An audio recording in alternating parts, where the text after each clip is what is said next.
नमस्कार दोस्तों, मेरा नाम है अशोक शिवहरे और पर्सनल फाइनेंस और इन्वेस्टिंग मेरा कोर एरिया ऑफ इंटरेस्ट है, जिसके ऊपर मैं काफ़ी सीखता हूँ, पढ़ता हूँ।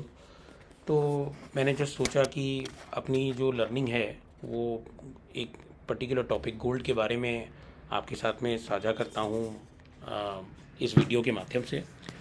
तो इस वीडियो में हम लोग क्या आज देखने वाले हैं या क्या सीखने वाले हैं। तो इसमें हम लोग कुछ टॉपिक्स लेंगे, जैसे कि गोल्ड का क्या रिटर्न रहा है, क्या प्राइस रिटर्न रहा है 1947 से 2025 तक के लंबे पीरियड में भी, उसका क्या CAGR रिटर्न रहा है परसेंटेज वाइज, यानी हम देखें कि भाई एनुअल परसेंट रिटर्न कितना रहा है। दूसरा एक क्या देखेंगे हम कि गोल्ड का प्राइस क्यों बढ़ता है, क्या है जो ये रिटर्न इतना लंबे टाइम तक भी हम लोग देखते हैं कि गोल्ड का रिटर्न बढ़ते जाता है या प्राइस जो है वो अप्रिशिएट होते जाता है। एंड उसके बाद में हम देखेंगे कि पूरे वर्ल्ड में कितना गोल्ड अवेलेबल है और कैसे उसका यूज़ होता है या किस फॉर्म में वो यूज़ किया जाता है। दुनिया भर के जो वर्ल्ड के सेंट्रल बैंक हैं, जैसे हमारे यहाँ RBI है, ऐसे हर कंट्री का अपना सेंट्रल बैंक है, उन लोगों के पास कितना गोल्ड रिजर्व्स है। और उसके बाद इंडियन परिवारों में जो भारतीय परिवार हैं उनके पास में कितना गोल्ड अवेलेबल है, वो हम चर्चा करेंगे। और गोल्ड के प्राइस रिसेंट पीरियड में क्यों बढ़े हैं उनके बारे में हम कुछ जानेंगे।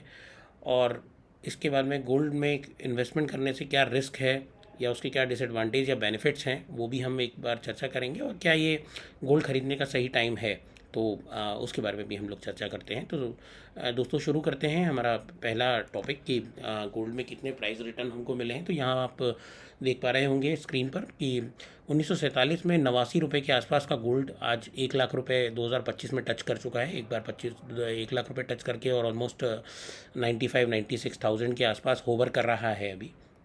तो देखने में आप हमको ऐसा लगता है कि भाई ऑलमोस्ट 1120 टाइम्स का, 1125 टाइम्स का रिटर्न इसमें गोल्ड में हमको मिल गया है। बड़ा फैसिनेटिंग रिटर्न लगता है ये। लेकिन जब आप इसका कंपाउंडेड एनुअल ग्रोथ रेट निकालेंगे, CAGR रिटर्न, तो वो कुछ 9.5% ही आता है। आप देखिए, ये मैंने लमसम कैलकुलेटर में एक डाल के आप लोगों को दिखाया हुआ है, बिकॉज इसमें फ्रैक्शन में नहीं आ रहा है। तो जैसे अगर 89 रुपये आपने 78 साल के लिए इन्वेस्ट किए होते और 9% यदि उसमें कांस्टेंट रिटर्न मिलता होता, तो आपका चक्रवृद्धि ब्याज जिसको हम बोलते हैं, कंपाउंडिंग का जो बेनिफिट होता है, उसके कारण वो 78 साल बाद 89 रुपये आपके 73,902 रुपये में कन्वर्ट हो जाते हैं। यही रिटर्न आप 9.5 कर देंगे तो अराउंड जो 1 लाख रुपये तक का रिटर्न है वो हमारा आ जाएगा। अगर हम 10 कर देते हैं तो कुछ 1.25 या 1.5 लाख के आसपास का अमाउंट वो हो जा रहा है। बिकॉज कंपाउंडिंग लॉन्ग टर्म में दोस्तों बहुत ज़्यादा एडवांटेजियस बेनिफिट हमको इम्पैक्ट करती है। और बाद के जो साल हैं उसमें वो काफ़ी ज़्यादा रिटर्न आपको बना के देती है in terms of absolute amount. तो ये एक चीज़ है। या इसको हम ब्रेक डाउन इस तरीके से भी कर सकते हैं कि कितने कितने सालों में गोल्ड जो है वो प्राइस डबल हुआ है।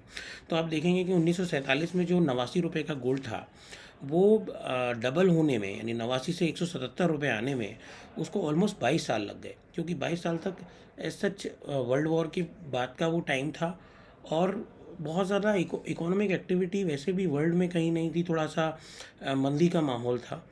और फिर उसके बाद में आप देखेंगे कि 1969 से 1979, यानी 10 सालों में वो डबल हुआ। पहले 22 सालों में डबल हुआ, फिर 10 सालों में डबल हुआ। 1980 में एक मेजर पीरियड आया जब अमेरिकन गवर्नमेंट ने बोला कि भाई हम जो है, हमारा डॉलर जो है वो अभी तक जितना अमेरिकन डॉलर छापते थे उतना गोल्ड हम रिजर्व में रखते थे, अब हम ऐसा नहीं करेंगे।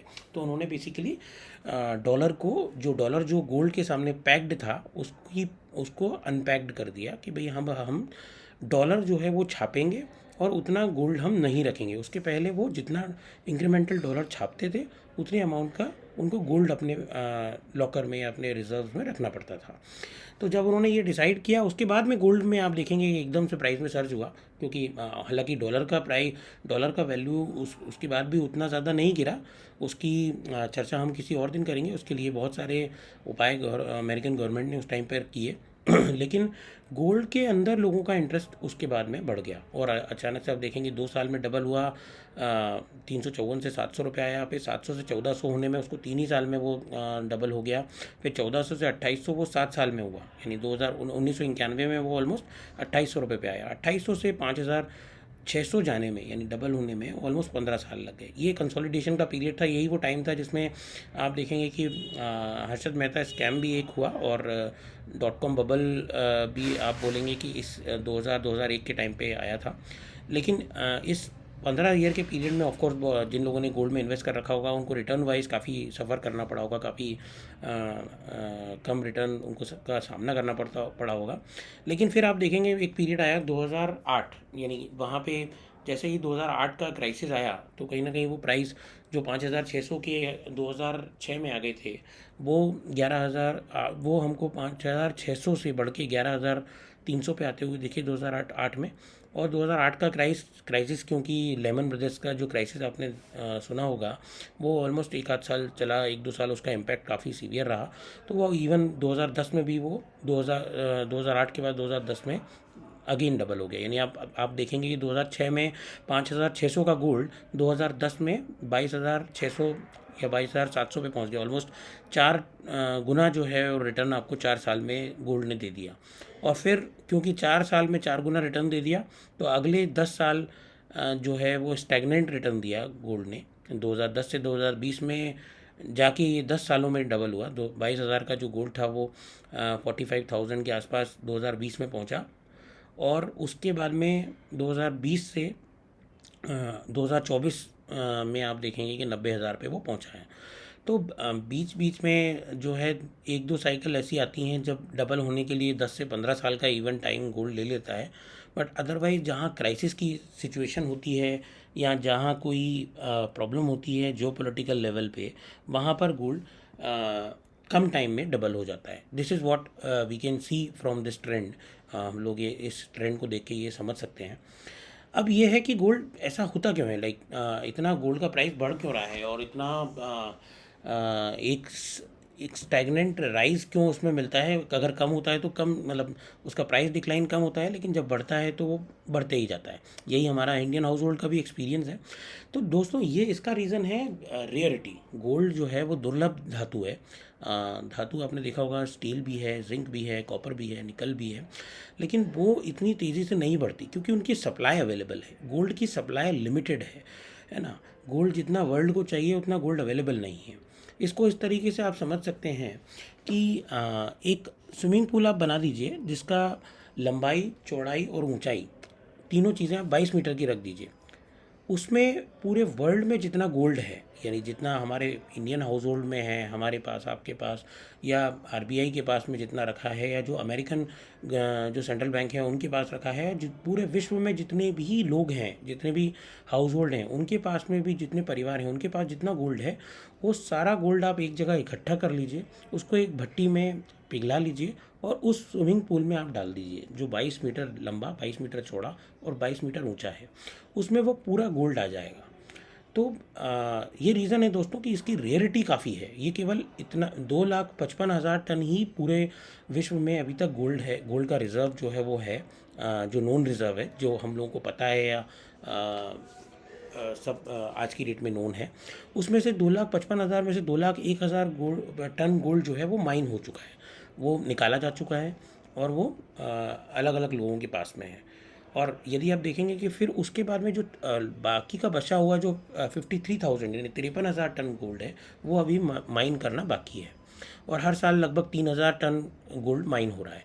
अब हम देखते हैं कि भाई ये कहाँ यूज़ होता है गोल्ड, ये जो इतना माइन हो रहा है या जो आया है, जो गोल्ड के रिजर्व्स हैं या जो टोटल गोल्ड है वो कहाँ यूज़ हो रहा है। तो आप देखेंगे कि ऑलमोस्ट 46% गोल्ड जो यूज़ होता है वो ज्वेलरी में यूज़ होता है। और उसके ज्वेलरी में सबसे बड़ा इसका यूजेज होता है। उसके बाद में प्राइवेट इन्वेस्टमेंट में ये यूज़ होता है।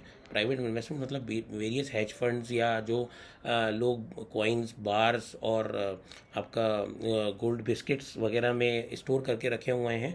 ऐसे वर्ल्ड में और इंडिया में अलग अलग जगहों पे लोग एज एन इन्वेस्टमेंट इसको फिजिकल फॉर्म में भी रखे हुए हैं, तो वो 22% वहाँ पर इन्वेस्टेड है। उसके बाद में आरबीआई है, ऑफिशियल होल्डिंग्स जिसको हम बोलेंगे कि आरबीआई जैसे हमारे इंडिया का है या बाकी देशों के सेंट्रल बैंक्स हैं, उनके पास में 17% गोल्ड अवेलेबल है। और जो बाकी के जगहों पे गोल्ड इन्वेस्ट होता है वो 15% है। तो जो सेंट्रल बैंक्स हैं वो भी इन्वेस्ट करते हैं, वो भी अपने पास गोल्ड होल्डिंग रखते हैं, भले वो आरबीआई हो, अमेरिका का या चाइना का या किसी और देश का कोई सेंट्रल बैंक हो, या फिर प्राइवेट इन्वेस्टमेंट में भी लोग गोल्ड के कॉइन्स और बार्स रखते हैं, वहाँ पे इन्वेस्टमेंट उनका 22% है। और ज्वेलरी में सबसे ज़्यादा प्रतिशत 46% है। बट अभी जो एक रिपोर्ट भी आई थी उसमें ये बताया गया था कि जैसे जैसे गोल्ड का प्राइस बढ़ रहा है तो ज्वेलरी का जो परसेंटेज है गोल्ड में इन्वेस्टमेंट का वो कम होता जा रहा है। यानी कि जो नया 3,000 टन हर साल गोल्ड निकल रहा है माइन से, उसमें अब 46 अगले साल 46% की जगह उसका केवल 45 या 44 या 43% ही ज्वेलरी में यूज़ हो रहा है, और बाकी का यूज़ जो है वो इन्वेस्टमेंट के रूप में अलग अलग जगहों पे हो रहा है। तो जैसे जैसे प्राइस गोल्ड का बढ़ता जाएगा, ज्वेलरी का परसेंटेज कंजम्पशन दोस्तों कम होता जाएगा। ये ट्रेंड अभी देखा जा रहा है। अब हम बात करते हैं कि वेरियस जो सारे देश हैं उनके पास में कितना गोल्ड का रिजर्व्स अवेलेबल है उनके सेंट्रल बैंक्स के पास में।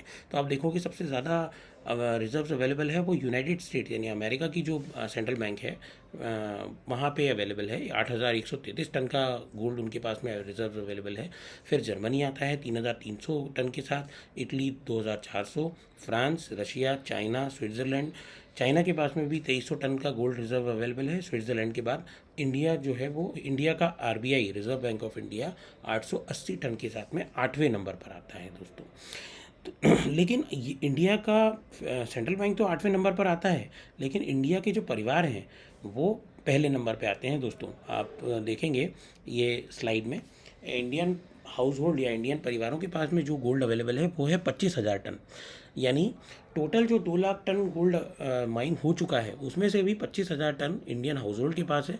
और वो इतना ज़्यादा है कि यूएस यानी अमेरिका की central bank, Germany, Italy, France, Russia, China, Switzerland, Netherlands, Japan, जितने भी मेजर जो सेंट्रल बैंक्स हैं आप उनके गोल्ड रिजर्व्स को इकट्ठा भी कर लीजिए, उससे ज़्यादा गोल्ड हमारे भारत की माताओं बहनों के पास में अवेलेबल है।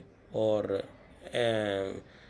आप इसको बोल सकते हैं कि ज्वेलरी के फॉर्म में है या फिर वो उन्होंने बार्स के फॉर्म में कर रखा है। बट इतना गोल्ड 25,000 टन जो है वो इंडियन हाउस होल्ड के पास में अवेलेबल है, जो कि बाकी देशों के सेंट्रल बैंक्स के रिजर्व से भी ज़्यादा है। अब हम देखते हैं कि भाई बाकी देशों के भी जो हाउस होल्ड है या परिवार है वो लोग भी तो गोल्ड में इन्वेस्ट करते होंगे। तो क्या ऐसा है कि उन लोगों का तो उसमें क्या पोजीशन है सारी कंट्रीज़ की? तो उसमें भी दोस्तों क्योंकि इंडियन हाउस होल्ड के पास, इंडियन परिवारों के पास 25,000 टन गोल्ड अवेलेबल है, और भले ही आरबीआई के पास केवल 800 टन ही गोल्ड अवेलेबल है, तो भी जो दोनों हाउस होल्ड और सेंट्रल बैंक का गोल्ड मिला के सबसे ज़्यादा गोल्ड अगर कहीं है तो वो इंडिया के पास अवेलेबल है। इसमें सेकेंड यानी कि पूरे वर्ल्ड में जो भी गोल्ड अवेलेबल है, पूरे विश्व में जो गोल्ड अवेलेबल है उसका 12% या तो इंडियन हाउस होल्ड के पास या Indian RBI, Indian central bank के पास अवेलेबल है। और जबकि आप इसको इस तरीके से समझ सकते हैं, ये इसलिए ज़्यादा बड़ी बात या आश्चर्य की बात है कि हम इकोनॉमिक एक्टिविटी वाइज पूरे वर्ल्ड की जो जीडीपी है उसमें इंडिया का जो पार्ट है वो केवल 3% है, लेकिन गोल्ड का जो रिजर्व्स है वो हमारे यहाँ पे 12.5% है, क्योंकि हमारे इंडियंस को गोल्ड से शुरुआत से ही काफ़ी लगाव रहा है। काफ़ी सारे लोग इस गोल्ड में हमारे यहाँ पे इंडिया में शुरुआत से ही इन्वेस्ट करते रहे हैं। उसके बाद में अमेरिका आता है दोस्तों, क्योंकि वहाँ पे हाउस होल्ड के पास तो गोल्ड कम है चाइना से, लेकिन वहाँ पे सेंट्रल बैंक, वहाँ की सेंट्रल बैंक के पास में गोल्ड अच्छा खासा अवेलेबल है 8,000 टन, इसलिए वो सेकंड नंबर पे आता है। चाइना के पास में हाउस होल्ड के पास में 20,000 टन गोल्ड अवेलेबल है। चाइना में हाउस होल्ड के पास हायर गोल्ड अवेलेबिलिटी का कारण ये भी है कि रिसेंट में चाइना में प्रॉपर्टी क्राइसिस आया है, प्रॉपर्टी के प्राइसेस बहुत ज़्यादा क्रैश हो गए हैं। आपने सुना होगा कि जो घर वहाँ पे 10 लाख येन का होता था वो रियल एस्टेट बबल के बस्ट होने के बाद में अभी 2 लाख येन, 3 लाख येन में मिल रहा है। और क्योंकि सारे लोन घर जो है वो मॉर्टगेज लोन्स पे लिए हुए थे, तो जब प्राइस में स्लैश या डिक्लाइन आना चालू हुआ तो वहाँ पे बहुत तेज़ी से प्रॉपर्टीज़ में डिक्लाइन आया है। तो जो नया पैसा चाइनीज़ हाउस होल्ड या परिवार जो इन्वेस्ट करना चाह रहे हैं वो सारे गोल्ड में करते हैं, क्योंकि गोल्ड के प्राइसेस लोकल फैक्टर से मतलब प्ले नहीं होते या कंट्रोल नहीं होते या इम्पैक्ट नहीं होते, वो वर्ल्ड लेवल की इकोनॉमिक्स से इम्पैक्ट या कंट्रोल होते हैं। तो दैट इज़ द रीज़न कि चाइनीज़ हाउस होल्ड ने अभी बहुत ज़्यादा गोल्ड में इन्वेस्ट करना चालू किया है। उसके बाद में आगे आप देख सकते हैं जर्मनी के पास 6%, रशिया के पास 4%, टर्की के पास 3% और सऊदी अरेबिया और यूएई और स्विट्ज़रलैंड और ईरान, इनका नंबर लाइन क्रमशः बाद में आता है। तो ये थी अब हम देखें कि रिसेंट पीरियड में गोल्ड की प्राइस एकदम से जो अभी हमने देखा कि 2020 से 2025 के पीरियड में डबल हो गए, 2024 के पीरियड में डबल हो गए 4 साल में, वो क्यों हुए हैं उसका रीज़न काफ़ी आप लोगों को तो पता ही होगा दोस्तों कि कोविड के बाद में अमेरिका ने और बहुत सारी कंट्रीज़ ने काफ़ी करेंसी छापी, जिसके कारण इन्फ्लेशन आया, और इन्फ्लेशन जैसे आता है तो गोल्ड पहली प्रायोरिटी बन जाता है इन्वेस्टिंग के लिए, सेफ प्रायोरिटी जिसको हम बोलते हैं। इन्फ्लेशन के लिए एक अच्छा हेज गोल्ड माना जाता है। उसके बाद में जो वॉर लाइक सिचुएशन भी अभी क्रिएट हुई है, लाइक रशिया यूक्रेन वॉर जो चल रहा है, इसराइल हमास वॉर हमने देखा, तो जो पॉलिटिकली 2-3 वॉर्स जो है वो चल रहे थे साइमल्टेनियसली। उसके बाद में रशिया यूक्रेन वॉर के कारण अमेरिका ने भी जो है रशिया के जो डॉलर रिजर्व थे वो ब्लॉक या फ्रीज कर दिए, ताकि वो अपने डॉलर रिजर्व यूज़ नहीं कर पाएँ। तो कहीं ना कहीं बाकी कंट्रीज़ को या जो दूसरे देश हैं उनको भी डॉलर के अंदर भरोसा कम हुआ उनका, और इसीलिए अगर आपका डॉलर में भरोसा कम है या डॉलर में आपको रिजर्व नहीं रखना है, तो दूसरा बेस्ट ऑल्टरनेट क्या है? तो दूसरा बेस्ट ऑल्टरनेट जो बड़ी देश की करेंसीज़ हैं वो हैं, तो चाइना पे लोग ज़्यादा विश्वास करते नहीं हैं, जापानीज़ करेंसी पे लोगों का विश्वास है, लेकिन क्या वो उतने साइज़ में अवेलेबल नहीं होते। तो जहाँ पे नहीं है अवेलेबल ऑप्शन, वहाँ पे गोल्ड एक बाकी कंट्रीज़ को एक अच्छा ऑप्शन प्रदान करता है कि अगर आपके पास में डॉलर रिजर्व नहीं रखना है आपको, तो आप गोल्ड में अपने रिजर्व रखो। दैट इज़ द रीज़न कि इंडियन सेंट्रल बैंक ने भी अब उनके पास में जितने डॉलर रिजर्व हैं 700-800 बिलियन डॉलर के, वो हैं, उसके ऊपर का अब जो भी इंक्रीमेंटल रिजर्व वो कर रहे हैं वो गोल्ड में बढ़ा रहे हैं। और ऐसे ही बाकी बैंक्स ने भी अभी डॉलर में रिजर्व बढ़ाना चालू किए हैं। फिर उसके बाद में जैसा कि मैंने आपको बताया कि बीच में बहुत सारे क्राइसिस हुए, जैसे जो सिलिकॉन वैली बैंक का एक क्राइसिस हुआ, उसके बाद में चाइनीज़ इकोनॉमिक जो स्लो डाउन आया, उसके बाद में चाइनीज़ हाउस होल्ड ने काफ़ी सारा गोल्ड अक्यूमुलेट करना चालू कर दिया है।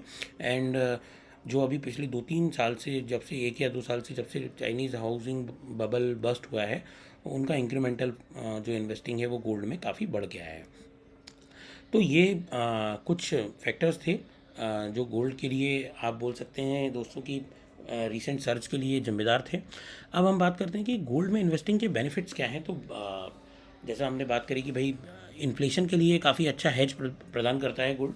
यदि आपका जो 100 रुपये यदि आप कैश में अपने पास रख लेंगे घर पे, तो अगले साल उसकी वैल्यू केवल 94 रह जाएगी। 94 यानी 100 का नोट तो 100 का ही रहेगा, लेकिन अगले साल जब आप मार्केट में जाएंगे उससे चीज़ें खरीदने, तो जो गुड्स आज आप 94 के खरीद पा रहे हैं वो अगले साल आप 100 रुपये के नोट से खरीद पाएंगे। ये कंसेप्ट होता है इन्फ्लेशन का। लेकिन अगर आप गोल्ड अपने पास रखेंगे तो अगले साल गोल्ड को लिक्विडेट करा के यदि आप गोल्ड को बेच के कुछ चीज़ लेने जाएंगे तो गोल्ड की वैल्यू भी उतनी बढ़ चुकी होगी। तो ये इन्फ्लेशन के लिए एक अच्छा हेज प्रदान करता है। उसके बाद में जैसा अपन ने बात करी कि लंबे टाइम में 10, 10.5, 11% का रिटर्न गोल्ड दे देता है, वो रिटर्न्स की वजह से बेनिफिट गोल्ड में इन्वेस्ट करने का रहता है। डाइवर्सिफिकेशन के लिए अच्छा टूल है। Why? Because diversification in the sense कि यदि जब आपका इक्विटी मार्केट, यदि आप म्यूचुअल फंड में पैसा लगाते हैं या इक्विटी मार्केट में पैसा लगाते हैं, तो उसके रिटर्न आपके निगेटिव या कम हो सकते हैं जब क्राइसिस का सिचुएशन आएगा, जब कोई वॉर होएगा या कोई ऐसी इकोनॉमिक अनस्टेबिलिटी आएगी, उस टाइम पे इक्विटी मार्केट का रिटर्न आपका निगेटिव या स्टैग्नेंट रह सकता है, लेकिन उस टाइम पे आपका गोल्ड का रिटर्न जो है वो बढ़ जाएगा। तो डाइवर्सिफिकेशन आपको देता है ये। कोरिलेशन इसका इक्विटी या बाकी एसेट क्लास के सामने निगेटिव है, यानी जब वो बढ़ेंगे तो ये कम बढ़ेगा, लेकिन जब वो घटेंगे तो ये पक्का बढ़ेगा, ऐसा आप बोला जाता है, या ऐसा आप पास्ट ट्रेंड से भी समझ सकते हैं। इसके बाद में इसमें हाई लिक्विडिटी है दोस्तों। हाई लिक्विडिटी आपने इसको एक्सपीरियंस किया होगा जब आप देखेंगे तो कि कभी भी आप फिजिकल गोल्ड कभी भी लेके जाइए और मार्केट में किसी भी ज्वेलर शॉप में आपको वो तुरंत लिक्विडेट हो जाता है, उसके अगेंस्ट में आपको दूसरी ज्वेलरी बनानी है वो भी बन जाती है, या आप जब उसको इनकैश कराने जाते हैं तो इनकैश भी हो जाता है जनरली, है ना। उसके बाद में जो क्राइसिस या जियोपॉलिटिकल टेंशन के टाइम पे अच्छा परफॉर्म करता है gold as compare to other asset class. Other asset class जैसे कि आपका रियल एस्टेट है या इक्विटी है, वो उतना अच्छा परफॉर्म नहीं करेंगे जब पैसा नहीं रहेगा। आपने कोविड के टाइम पे देखा होगा कि जब लिक्विडिटी की सिचुएशन टाइट होती है तो उस टाइम पे इवन रियल एस्टेट में भी जो आउटस्कर्ट के जो लैंड है, आउटस्कर्ट के जो मकान है, वो उनकी प्राइजेस कम हो जाती है या स्टैग्नेंट रहती है। लेकिन गोल्ड उस टाइम पे आपको एक अच्छा हेज प्रदान करता है, वो गोल्ड के प्राइस उस टाइम पे बढ़ जाते हैं। फिर उसके बाद में अवेलेबिलिटी जो है इसकी फ़िज़िकल फॉर्म में भी है, डिजिटल और फाइनेंशियल फॉर्म में भी आप आजकल इन्वेस्ट कर सकते हैं। काफ़ी सारे फॉर्म्स या माध्यम अवेलेबल हो गए हैं गोल्ड में इन्वेस्ट करने के लिए। उसके बाद में ये बैक्ड और ट्रस्टेड बाय सेंट्रल बैंक्स है, तो ये इसका एक अलग बेनिफिट है। इसके बाद में हम रिस्क की बात करते हैं कि क्या रिस्क क्या हो सकते हैं गोल्ड के, जो जिसके कारण हमको सोचना चाहिए दो बार, मतलब गोल्ड खरीदने के पहले क्या। या हो सकता है कि कई लोगों को ये लगे कि भाई गोल्ड खरीदने में कोई रिस्क नहीं है, लेकिन ऐसा नहीं है दोस्तों। गोल्ड खरीदने में भी रिस्क जो है वो हम डिस्कस करते हैं। गोल्ड सबका सबसे बड़ी इशू ये है कि ये नॉन प्रोडक्टिव एसेट है। नॉन प्रोडक्टिव एसेट का मतलब ये है कि जब आप रियल एस्टेट खरीदते हैं तो आपको वो रेंट देता है, जब उसमें कोई रहेगा तो वो आपको रेंट देगा, किराया देगा। या आप जब किसी कंपनी में इन्वेस्ट करेंगे तो वो कंपनी कुछ कमाएगी तो आपको डिविडेंड देगी। आज नहीं दे, भले वो अपने रिटेन अगर उस टाइम पे डिविडेंड नहीं भी दे रही तो आगे जाके देने की पॉसिबिलिटी रहेगी, इसलिए उसकी प्राइजेस जो है वो बढ़ी रहेंगी, क्योंकि उसमें कुछ ना कुछ प्रोडक्टिविटी निकल रही है या उसमें कुछ ना कुछ इनकम निकल रही है हर साल, है ना। लेकिन गोल्ड को अपने पास रखने से गोल्ड कोई इनकम नहीं देता है, except for sovereign gold bond जो गवर्नमेंट ने बीच में इशू किए थे, जिसमें 2.5% का रिटर्न था या इंटरेस्ट मिलता था, लेकिन बाद में वो अभी बंद कर दिए हैं उन्होंने। फिर एक दूसरा रिस्क है ऑफ कोर्स, जहाँ जो एडवांटेज है कि भाई आप काफ़ी कम जगह पे गोल्ड को इन्वेस्ट या गोल्ड को रख सकते हैं, वही उसका डिसएडवांटेज भी है कि आप रख सकते हैं तो चोर भी रख सकता है। तो चोर भी जो है वो किसी भी घर में जब चोरी करने जाता है तो वो गोल्ड ढूंढता है सबसे पहले कहाँ रखा है। तो इट इज़ लाइक कि उसमें चोरी का डर रहता है और प्योरिटी का इश्यूज़ कुछ इसमें हमको सामने आए हैं। प्योरिटी इस तरीके से रहती है कि भाई जब आप ज्वेलर से लेने गए तो उसमें उसने जो जितने परसेंट उसमें गोल्ड होना था उतना परसेंट के बजाय कम गोल्ड का ऑर्नामेंट आपको बना के दे दिया। हालांकि अभी रिसेंटली जब जो हॉल मार्किंग के सिस्टम्स आ गए हैं और जो चेक्स एंड बैलेंसेस आ गए हैं, उसके बाद में ये रिस्क ज्वेलरी फॉर्म में कम हो जाती है। और तीसरा दोस्तों, इसमें short term price volatility of course रहती है। जैसा हमने देखा कि बीच में 10 साल या 15 साल का ऐसा पीरियड आया पिछले 30 या 35 साल के टाइम में, जब गोल्ड के रिटर्न के 10 साल में या 15 साल में डबल हो पाए। बाकी के टाइम में 2 साल या 3 साल 4 साल बाद डबल हो गए, लेकिन बीच में कभी ऐसा टाइम भी आ सकता है जब आपको 10 साल लग जाएँ प्राइस डबल होने में। उसके बाद में स्टोरेज कॉस्ट जो है गोल्ड की लगती है। जब आप उसको स्टोर करते हैं तो आपको लॉकर चार्जेस देना होते हैं, अगर आप फिज़िकली अगर आप बैंक में लॉकर में रखेंगे तो। और अगर आप ज्वेलरी फॉर्म में गोल्ड में इन्वेस्ट करने के लिए सोचते हैं तो आपको जीएसटी देना होता है 3% का। उसके बाद में मेकिंग चार्जेस जो है वो आपको 10 से 12% के, 15%, 20% तक के भी कभी कभी मेकिंग चार्जेस लोगों को देने होते हैं। तो जब आप ज्वेलरी के फॉर्म में गोल्ड लेते हैं तो वो दरअसल उसको इन्वेस्टमेंट नहीं हम बोल सकते, क्योंकि जिस टाइम पे हम उसको खरीदते हैं ज्वेलरी को, उसी टाइम पे उसके हमको वैल्यू जो है मिल रही होती है, उसमें जीएसटी या मेकिंग चार्ज को अलग करना होता है, तब हमको उतनी वैल्यू मिल रही होती है। ऑलमोस्ट 20% की वैल्यू वहीं पे हमको कम मिलती है, एक्सेप्ट जब तक कि आप गोल्ड को बजाय ज्वेलरी के कॉइन फॉर्म में लेते हैं तो इतना मेकिंग चार्ज भी नहीं लगता है। जीएसटी ज़रूर लगता है बट मेकिंग चार्जेस उतना नहीं लगता है। देन उसके बाद में कोई टैक्स बेनिफिट गवर्नमेंट नहीं देती है ऑफ कोर्स। जैसे आप देखेंगे एसजीबी बॉन्ड्स में ज़रूर टैक्स बेनिफिट दिए थे, बट वो अब इशू होना बंद हो गए। बट अदरवाइज जो नॉर्मल टैक्सेशन लगता है वही गोल्ड में लगता है। जैसे हम देखेंगे कि इक्विटी क्लास में या इक्विटी म्यूचुअल फंड में 1 साल अगर आपको हो गया है होल्डिंग को, तो 1,25,000 तक का कैपिटल गेन टैक्स आपका माफ़ है। और उसके ऊपर भी जो आपको कैपिटल गेन होएगा वो केवल 12.5% का आपको उस पर टैक्स देना है, जबकि गोल्ड में ऐसा नहीं है। और एक जो हमने बात करी कि गोल्ड अभी जो रेयरिटी है गोल्ड की वो अभी इंटैक्ट है, लेकिन कल को भविष्य में यदि कोई किसी जगह पे गोल्ड के नए रिजर्व्स मिलते हैं जिनकी मात्रा बहुत ज़्यादा है, या कभी साइंटिस्ट गोल्ड को लैब्स में बना पाते हैं, देन गोल्ड के प्राइसेस में क्रैश आ सकता है, और वो एक इसमें एडिशनल रिस्क है जिससे इनकार नहीं किया जा सकता। अभी हम बोल सकते हैं कि ऐसा नहीं है, लेकिन आगे के लिए इनकार नहीं किया जा सकता। तो क्या ऑप्शन हमारे पास गोल्ड में इन्वेस्ट करने के लिए अवेलेबल होते हैं? तो दोस्तों, आपको जैसा पता होगा, फिजिकल गोल्ड में यदि आप ज्वेलरी खरीदना चाहते हैं तो ज्वेलरी ले सकते हैं। कॉइन्स और बार्स के फॉर्म में भी बहुत सारे लोग इन्वेस्ट करते हैं। और उसके बाद में यदि नॉन फिजिकल फॉर्मेट में आप लेना चाहें तो गोल्ड ETF होता है, जिसमें जो AMCs होती हैं वो अपने पास में उतना फिजिकल गोल्ड रखती हैं और उसको यूनिट्स में बांट देती हैं, और वो यूनिट्स फिर आपकी एक्सचेंज पे ट्रेड होती है। आप जाके एक्सचेंज से वो यूनिट ले सकते हैं। और ऐसे ही सोवरेन गोल्ड बॉन्ड गवर्नमेंट ने इशू किया था, उनकी भी सेकेंडरी मार्केट में भी ट्रेड होते हैं वो भी नॉन फिजिकल फॉर्मेट है। उसके बाद में गोल्ड म्यूचुअल फंड में आप पैसा लगा सकते हैं, जहां आप जितना पैसा AMC को देते हैं उतने का वो गोल्ड खरीद के अपने पास में रख लेंगे, और जब आप रिडीम करने जाएंगे तो गोल्ड बेच के आपको म्यूचुअल फंड का पैसा रिडीम करके दे देंगे। ऐसे ही बहुत सारे ई-कॉमर्स प्लेटफॉर्म पे आपको डिजिटल गोल्ड मिलता है, जो आप वहाँ से खरीद सकते हैं। और उसके बाद में गोल्ड सेविंग स्कीम्स भी ज्वेलर चलाते हैं कि भाई, आपने देखा होगा कि भाई 11 महीने तक आप 5-5 हज़ार जमा कीजिए, 12वें महीने की आपकी 5 हज़ार की किस्त लेके 60 हज़ार रुपये की ज्वेलरी हम आपको 12वें महीने के एंड में दे देंगे। और फिर ऑफकोर्स वो वहाँ उनका मार्जिन जो है मेकिंग चार्जेस में और बाकी चीज़ों में बना लेते हैं, but that is also a form of investing जो कई इंडियन हाउस होल्ड ऑप्ट करते हैं। अब बात आती है कि क्या हमको गोल्ड में इन्वेस्ट करना चाहिए कि नहीं, या फिर अभी ऑलमोस्ट 1 लाख रुपए का गोल्ड हो गया है, तो क्या अभी गोल्ड में इन्वेस्ट करना सही रहेगा? तो दोस्तों, इसका जवाब ये है कि आपका, मेरे हिसाब से मेरा जो ओपिनियन है वो ये है कि आपके टोटल पोर्टफोलियो में जो भी आपके पास में अमाउंट है, उसमें 15 से 25% तक का गोल्ड का रेशियो आप रख सकते हैं, डिपेंडिंग अपॉन कि आपका गोल्ड में कितना कन्विक्शन है ना। और ऑफ कोर्स जो गोल्ड के बेनिफिट्स हैं वो सारे हमने गिनाए हैं, लेकिन अगर आप इन्वेस्टिंग के लिए सोच रहे हैं गोल्ड को रखने के लिए, तो उसमें नॉन फिजिकल फॉर्मेट को आपको ज़्यादा इम्पोर्टेंस देनी चाहिए बजाय फिज़िकल फॉर्मेट में गोल्ड रखने के।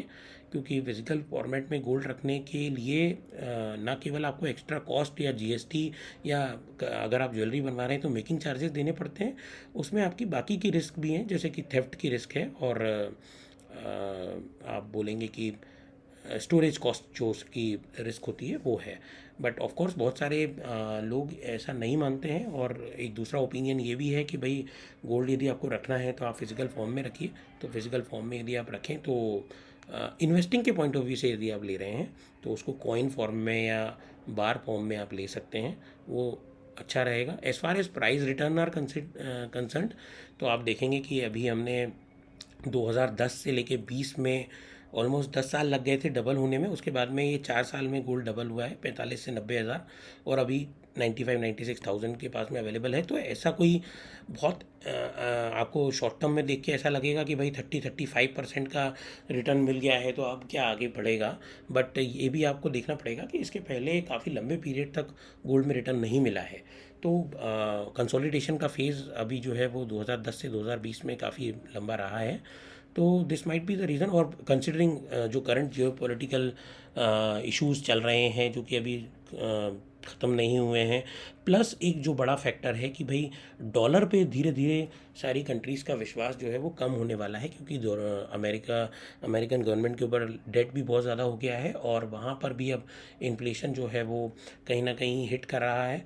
और इस कारण से बहुत सारे लोग या बहुत सारी कंट्रीज़ जो हैं अब ऑप्ट कर सकती हैं कि वो अपने रिजर्व्स को बजाय डॉलर में रखने के गोल्ड में रखें। जैसे हमने बीच में एक एग्जांपल देखा ही था, ईरान जो कि काफ़ी एनिमी कंट्री माना जाता है अमेरिका का, उसने बोला कि भाई, हम डॉलर में पेमेंट एक्सेप्ट नहीं करेंगे, इनफैक्ट आपको हमसे कुछ भी ऑयल वगैरह लेना है तो वो आप एक काम करिए कि आप हमको गोल्ड फॉर्म में दे सकते हैं। तो जितना इस तरीके से जो है राइवलरी अमेरिका के अगेंस्ट में कंट्रीज़ की बढ़ेगी, उतना गोल्ड के अंदर में लोगों का विश्वास बढ़ेगा। बिकॉज़ दूसरी तरफ कोई और मेजर कंट्रीज़ की करेंसी नहीं है जहां बहुत ज़्यादा वॉल्यूम में इन्वेस्ट भी किया जा सके या रिज़र्व रखा जा सके, एक्सेप्ट फॉर जापान। जापान के ऊपर लोग भरोसा करते हैं, बट अदरवाइज़ बहुत ज़्यादा आप देखेंगे कि डॉलर का जितना डिमिनिशिंग या इम्पैक्ट आएगा, या जितना उसके ऊपर लोगों का भरोसा घटेगा, उतना आपको गोल्ड के प्राइजेज़ में अप्रिसिएशन देखने को मिल सकता है। दीज वर जियोपॉलिटिकल रीज़न ये हैं। और बाकी जो नॉर्मल रिटर्न गोल्ड देता है 9.5 से 10% का, 11% का, वो तो आपको मिलेगा ही अगर आप लॉन्ग टर्म में रखेंगे, ऐसा बोल सकते हैं, ऐसा हम एस्टिमेट कर सकते हैं कंसिडरिंग पास्ट ट्रेंड और रेयरिटी ऑफ गोल्ड जो है उसको कंसिडर करते हुए। तो ये आज का वीडियो था दोस्तों गोल्ड के बारे में, जो मैंने बहुत सारी जगहों से लर्न किया था या जो मुझे सीख मिली थी, आई थॉट कि आप लोगों के साथ में शेयर करूं। तो अगर आपको ये अच्छा लगा हो तो प्लीज़ वीडियो को लाइक कीजिएगा, चैनल को आप सब्सक्राइब कर सकते हैं, यदि आगे मैं कोई भी वीडियो बनाता हूं तो आपको वो देखने को मिलेगा। और आपका क्या एक्सपीरियंस रहा है गोल्ड इन्वेस्टिंग के बारे में, प्लीज़ अपने कमेंट ज़रूर डालिए वीडियो के नीचे, या आपका कोई सजेशन हो या कोई ऐसा टॉपिक जो आप सजेस्ट करते हैं कि जिसके ऊपर हमको बात करनी चाहिए, तो वो भी आप प्लीज़ लिखिए। Till then, till our next video, thank you and good luck, जय हिंद, थैंक यू।